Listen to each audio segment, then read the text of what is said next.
Hello and welcome to Goodnight English. Tonight you will listen to a long story, not a fairy tale this time, but a real and dark part of human history. We will talk about serial killers, people who have always fascinated and frightened society. This is a listening practice, and I will speak slowly and clearly. So relax, get comfortable, and allow the words to flow gently into your mind, like calm waves of the sea. A serial killer is not like other criminals. A serial killer kills again and again, usually 3 or more times, and between the murders there are pauses, called cooling-off periods. This is very different from a mass murderer who takes many lives in one event. Serial killers often plan their crimes carefully, and this repetition makes their actions more frightening. Psychologists and criminologists have studied them for many years. Many believe that their behavior is connected to trauma, neglect, or abuse during childhood. When they grow up, they often cannot feel empathy, and sometimes they see people not as human beings but as objects. They may use their victims as a way to express anger, power, or desire. The motives behind these crimes are different. Some killers are motivated by control. They enjoy the feeling of deciding over life and death. Dennis Rader, who called himself BTK, liked to bind, torture, and kill. Others are driven by sexual desire. Ted Bundy, who seemed charming and intelligent, murdered many young women in the United States during the 1970s. Some killers do it for money, killing for insurance or financial gain. And sometimes there are those who believe they are on a mission, who think they are cleansing society of what they see as wrong. Let us think about some of the most well-known examples. In 1888, in London, the streets of Whitechapel were filled with fear.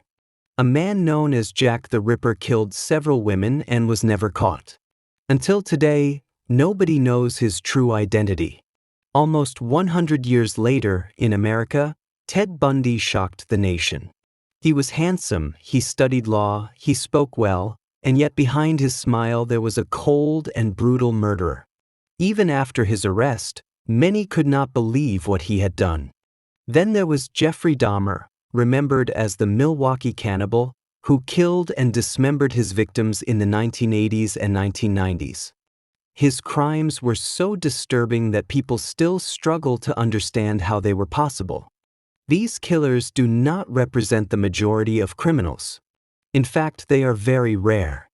But their impact on society is huge. Communities where they live feel deep fear. People change their routines, lock their doors more carefully, and look at strangers with suspicion. Newspapers and television follow every step of the investigation, and the whole world watches. Because of serial killers, police had to develop new ways to investigate crimes. This is how criminal profiling began. Investigators studied patterns of behavior, trying to predict the next move of a killer or understand his mind.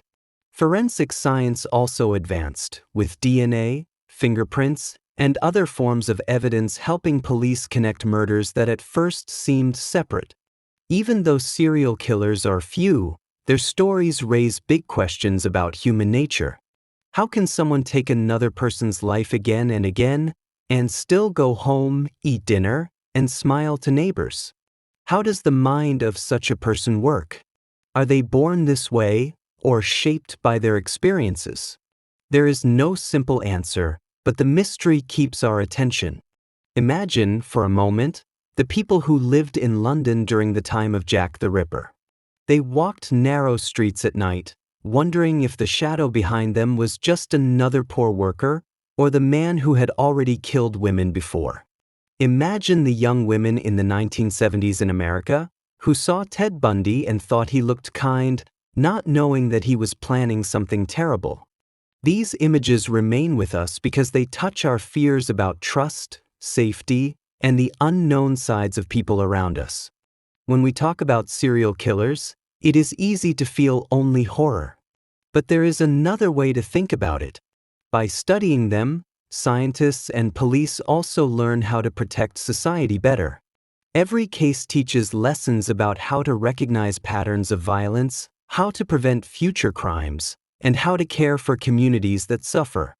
The story of serial killers is not only about death. It is also about the human search for understanding. It is about psychology, crime, and the struggle between darkness and light. Even in the darkest cases, knowledge gives us power. As you listen to this, let the words come to you slowly. Do not think of them as only frightening. Think of them as part of human history, lessons written in a different language, lessons that you can understand. This is still listening practice, still a calm rhythm of English, moving slowly and softly, giving you both knowledge and rest.